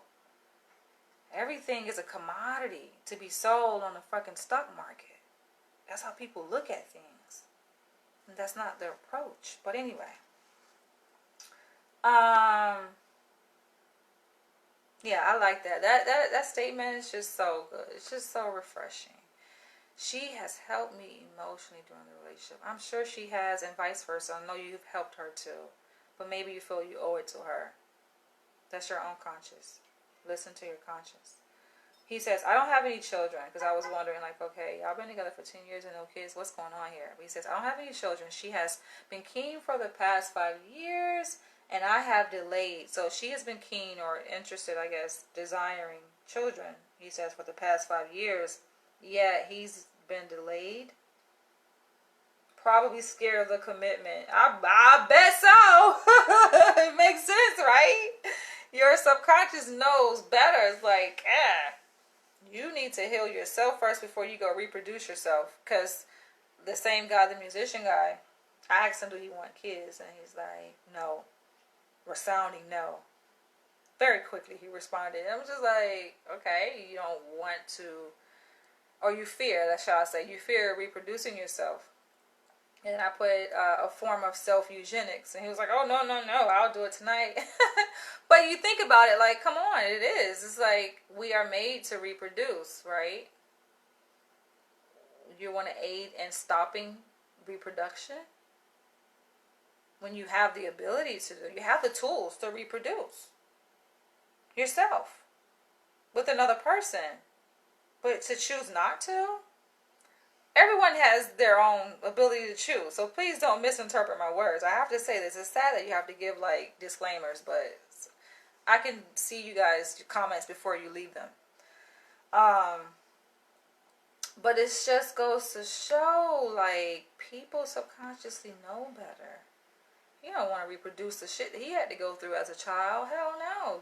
You don't want to reproduce that. And you don't have to reproduce that, right? Same thing with my musician friend. It's just like, he told me about his upbringing and the dynamic between his mom and, everyone has, like, no one has a perfect fucking childhood or family, right? We all got our own, everybody. Open the curtain, turn the camera around on people's lives and you'll see everybody. We all got our shit. Our skeletons. So yeah, it makes sense. I understood why he said he didn't want to reproduce. I didn't take it personal. But anyway, he says, yeah, he says he's scared of the commitment. But there are some current complexities at the moment with fertility that have arisen, which we are working through. Now, in his previous email, he said he had to clarify. I was like, oh, I went and got a medical and everything came back fine, and I have high testosterone levels and all that good stuff. So I'm assuming the fertility issue isn't on his end, maybe her end. And that could be for good reasons, too. Sometimes people think they got fertility problems, but it's really problems inherent within their process of healing themselves psychologically. Right? So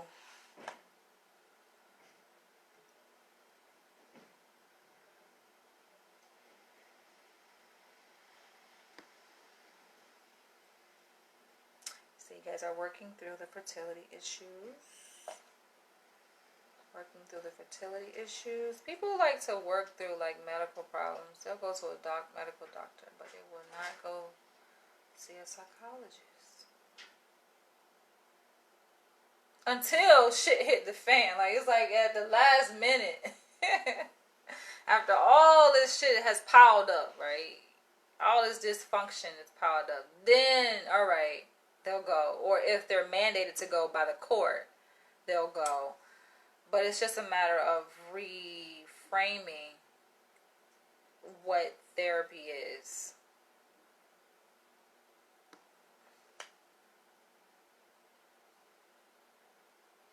Because even therapy has been demonized. Has negative connotations. Everything got negative connotations. Alright.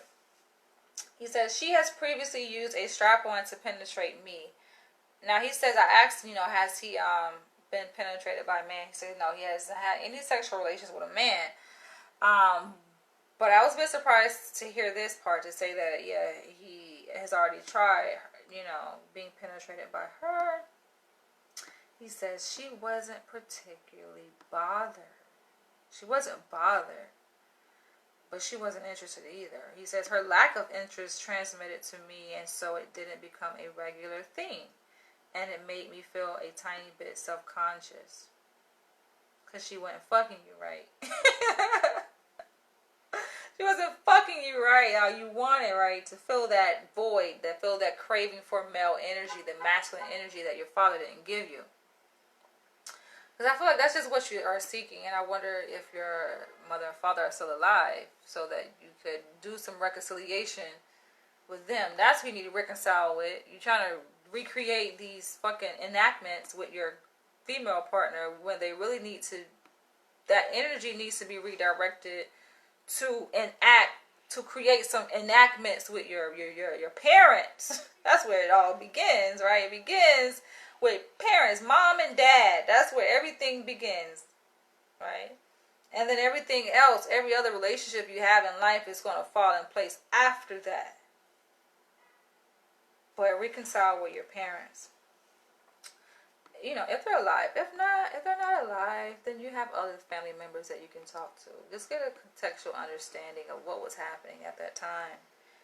To reframe, you know what I'm saying? To put it into context. Because you just kind of extrapolated. You extrapolated your father and your mother's behavior and their experience. And you that's just like, you took that out. That's in a context though, right? You just like, oh, my dad drank and he beat my mom, right? And yeah, you talked about how it impacted you, made you anxious and fearful and scared as a child. Which that didn't go away.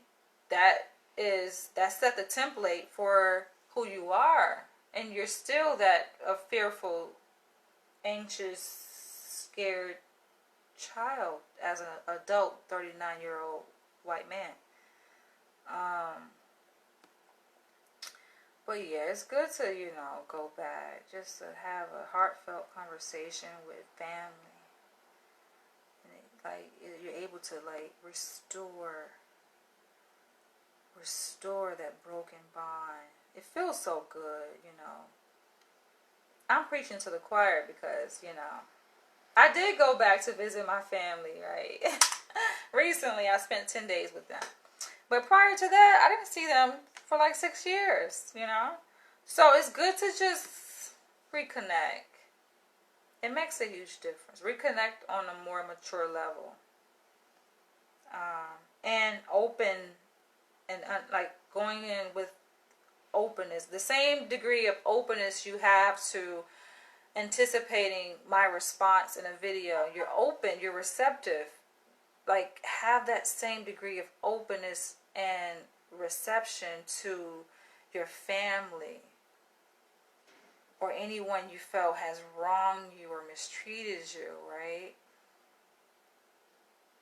It requires you to be vulnerable, right?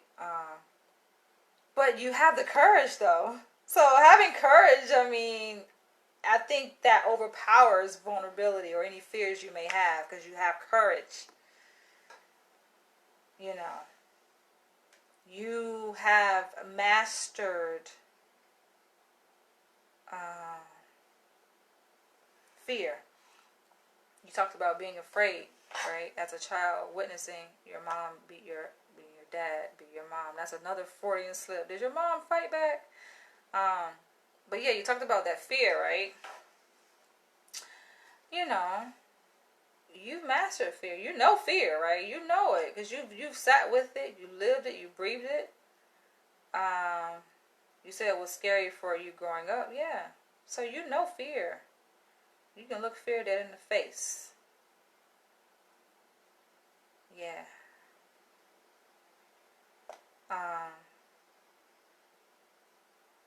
Alright, let's keep going. Yeah, you know, you wasn't really feeling the way she was hitting that backside because, listen, she could have really been enjoying it and hitting that backside good, and you still would crave more. You still, it wouldn't suffice. It wouldn't be enough. And then let's say, you know, I'm pretty sure you're gonna have your fantasy met. You have a fantasy of being fucked by a well-endowed black man or a mixed race, dominant man, right? And you know, you want something bad enough, you're gonna do it, right? Nothing can get in the way of that. But I can almost guarantee with a high degree of certainty that you still won't be satisfied. You won't be satisfied. That's not going to be enough. It may feel good to you. I'm not saying it won't feel good. It can feel good. And probably very cathartic. Shit, your ass might be over there bent over crying and shit on cloud 9. But it's still not going to fill that void that you crave for the male energy that your father was supposed to emit, to give to you, to transmit to you.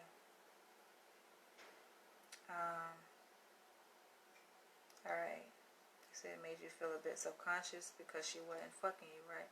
Then you say, but I need to have a conversation with her about my true desires. Your true desires to be fucked by a man.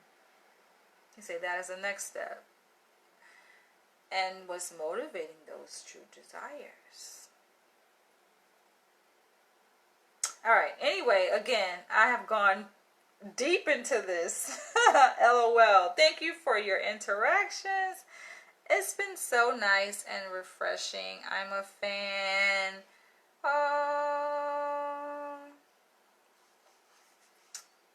Then he leaves a PS. He says it's for my eyes only, so I'll leave it for my eyes only. But on that note, it's been great, you guys. I will catch you guys in the next one. Love you guys.